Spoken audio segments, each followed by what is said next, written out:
A gente até esconde a nossa incredulidade na frente das pessoas. A gente até esconde a nossa falta de fé. Quero ver esconder as nossas dúvidas e incertezas diante do Deus que sonda corações. É muito fácil a gente abrir a boca e verbalizar que crê. É muito fácil a gente dizer a 1, 2, 3 pessoas que a gente acredita. Mesmo quando o coração da gente tá lotado de dúvidas, a partir do momento que eu não verbalizo o que sinto, como que o outro vai saber? Não vai saber. Mas existe um Deus que eu caladinha só pensando, ele tem poder pra sondar o meu pensamento e dizer assim: "Estás pensando isso?" Aí eu digo: "Não, eu pensei não." Ele pensou sim.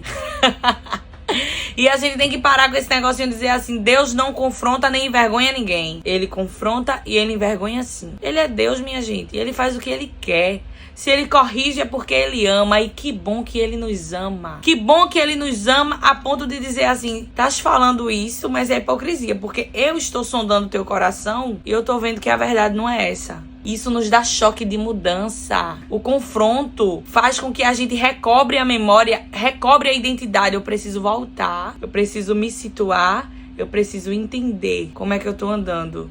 Porque se eu recebi do alto uma correção, é porque Deus está vendo algo em mim que não está agradando a Ele. Então eu não estou alinhada dentro do propósito dele. Para eu viver o propósito dele, eu preciso estar alinhada com Ele. Se Ele está me repreendendo, é porque Ele me ama, é porque Ele me escolheu. Porque Ele tem algo a mais a fazer e eu preciso me enquadrar. Vamos para a palavra? Pega a tua Bíblia. A Bíblia de papel, porque é um privilégio que nós temos. Nós continuamos na série Esmagados. Nós estamos passeando na história de Abraão até que o Senhor mude a ordem. Se Ele quiser que a gente pegue, olha, Abraão, Isaac e Jacó, a gente vai pegar Abraão, Isaac e Jacó. Entendeu? Vai para José e vai indo até ele dizer basta. Caso não, a gente vai passear a Bíblia todinha de Gênesis e Apocalipse, porque a gente tá em Gênesis. Tá certo, minhas meninas? Pega a tua Bíblia de papel. Gênesis, capítulo 18, versículo 12. Diz assim: riu-se, portanto, Sara em seu íntimo, considerando: agora que estou velha e velho também está o meu Senhor, como ainda teremos prazer sexual? Entretanto, o Senhor questionou Abraão: por que se ri Sara? Conjecturando: será possível que vou dar à luz agora que estou velha? Versículo 14. Caso existe algo extraordinário demais para Yahvé? O contexto do capítulo 18 é o seguinte: Abraão estava sentado na frente da sua tenda quando ele viu 3 homens aparecendo. Assim que ele viu aqueles 3 homens se aproximando, eu acredito, conjecturando, que ele viu que aqueles homens ali eram seres celestiais. Não tem como. Era gente diferente. Porque a reação de Abraão foi se levantar, se prostrar e decidir servir aqueles 3 homens. Ele se ofereceu para hospedá-los. Ele disse: não passe por aqui sem que te detenhas um pouco, sem que fiques um pouco aqui. Versículo 3. Meu Senhor, se encontrei graça a teus olhos, não passes pelo teu servo sem te deteres por algum tempo.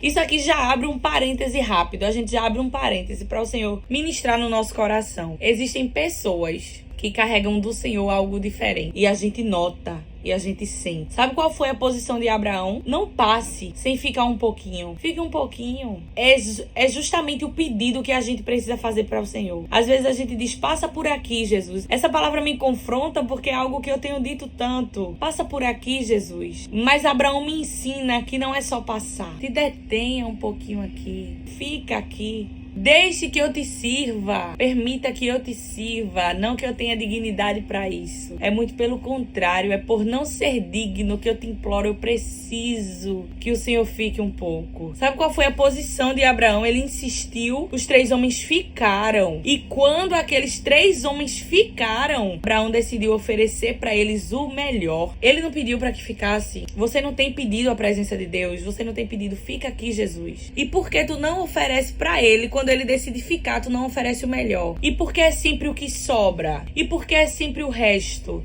E porque é sempre o que dá? Sobrou isso, eu só vou oferecer isso porque só sobrou isso. Quando na verdade o Senhor merece de nós o principal, as primícias. A Bíblia diz: Abraão fez o melhor, ele pegou o melhor vitelo. Versículo 7 nos mostra, o versículo 6 e o versículo 7 nos mostra que Abraão se esforçou para oferecer o melhor, desde os pães, desde a farinha dos pães. Presta atenção nisso aqui. Abraão dirigiu-se apressadamente à sua tenda e pediu a Sara: toma depressa 3 medidas da melhor farinha, amassa e prepara 3 pães da melhor farinha. Porque para o Senhor é o melhor. O Senhor não te dá o que sobra. O Senhor te dá o melhor. E porque na hora de retribuir, a gente não tem a capacidade de oferecer o melhor. Vamos voltar, versículo 7.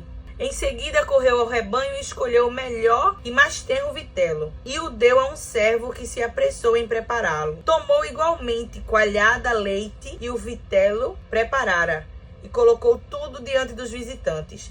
Entretanto, permaneceu de pé junto deles, sobre a árvore, observando-os enquanto comia. Isso se chama hospitalidade. E o Senhor já ministra ao nosso coração. Ele não só ofereceu o melhor, como ele se dispôs a ficar com os olhos fixos nos visitantes dele. Ele não saiu dali, ele ficou observando os 3 enquanto eles se alimentavam. Onde estão os nossos olhos? Às vezes nós estamos servindo ao Senhor, mas os nossos olhos não estão atentos ao Senhor. Às vezes nós até estamos preparando, entregando o nosso melhor de forma material, mas onde está a nossa atenção? Será que a gente está servindo ao Senhor? E enquanto o Senhor está se servindo, se alimentando como aqueles homens, tu consegue entender o que eu tô querendo dizer? A gente está preocupado em olhar em volta. Enquanto aqueles homens comiam, os olhos de Abraão estavam voltados para eles. Hospitalidade.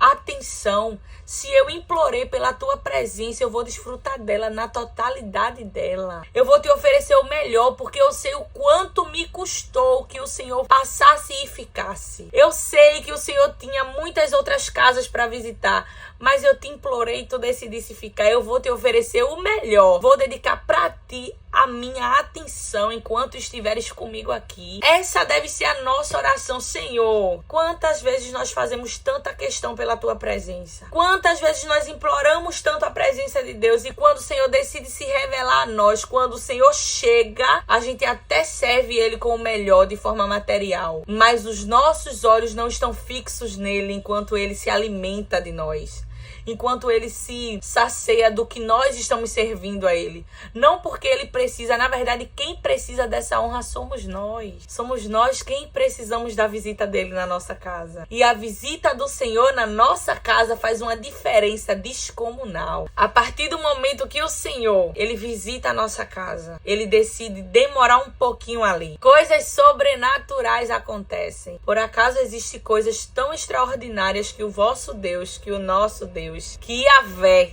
não consiga fazer?